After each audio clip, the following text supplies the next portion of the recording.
Hey guys, Steve here. So I wanted to talk to you about one of the benefits of being a follower of Jesus Christ, and that is taking the Lord's body in the Last Supper and discerning it as being for our healing.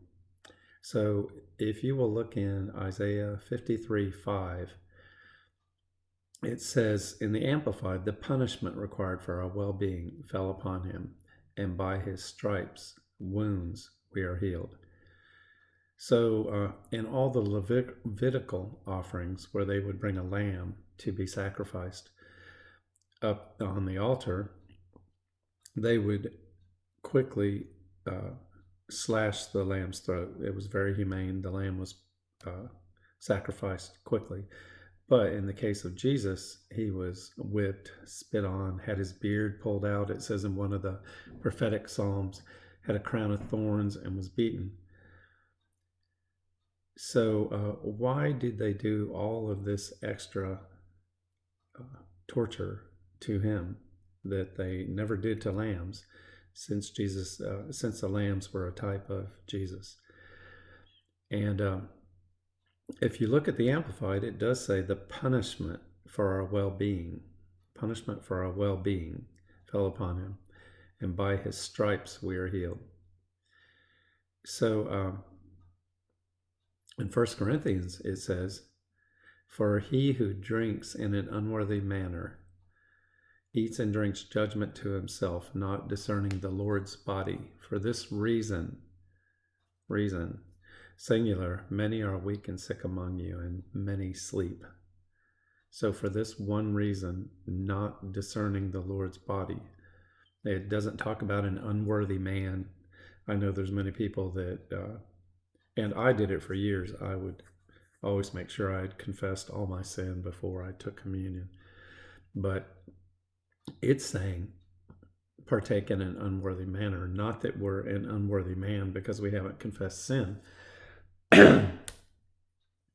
For this reason, singular, many are weak and sick among you, and many sleep. So now let's look at examples of bread. The Canaanite woman came to Jesus and asked for her daughter to be healed of the demon possession, but Jesus ignored her, and the disciples came and urged him, saying, "Send her on her way, for she cries out after us." And Jesus said to her, I was not sent except to the lost sheep of the house of Israel."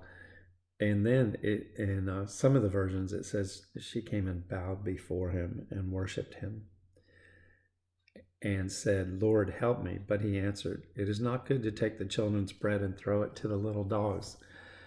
And she said, "Yes, Lord, even the little dogs eat the crumbs which fall from the master's table." So in this case, we're talking bread for healing. Jesus, after he was resurrected, went and had communion with the couple on the Emmaus couple. In the Lord's Prayer, it says, "Give us our daily bread." In the book of Acts, they broke bread daily from house to house. When Paul was in the storm on the high seas in Acts 27, they came together and broke bread. In Acts 20, they break bread. The Lord said, "As often as you do it in remembrance of me." So the purpose of meeting together in the book of Acts was to break bread, not to hear this great teacher they had, Paul, but to break bread. Even the city where Jesus came from which Jesus came, Bethlehem, means house of bread. And we say, well, how can this act of discerning the Lord's body separate from his blood, as we discern his body for our healing and his blood for our redemption, how can this simple act have such importance? Remember, it was one simple act in the Garden of Eden that brought about the fall of man. So I just wanted to, well then also let's look at a couple of the Psalms. Psalm 103, it says, "Bless the Lord, O my soul, and forget not all of his benefits. So his benefits, who forgives all your iniquities, who heals all your diseases, who redeems your life from destruction, and who crowns you with loving kindness and tender mercies, who satisfies your mouth with good things so that your youth is renewed like the eagles. In Psalm 104:15, it says, and wine that makes glad the heart of man, oil to make his face shine, and bread which strengthens man's heart. So I just wanted to tell you about this benefit.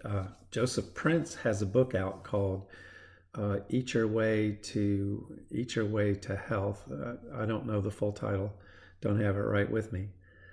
If you need more information, or you can search on YouTube for Joseph Prince Communion, and he's got a number of videos out there also that will expand on this. So I will make a link so that to a communion procedure, just how I take communion, to help you if you'd like to take communion with me.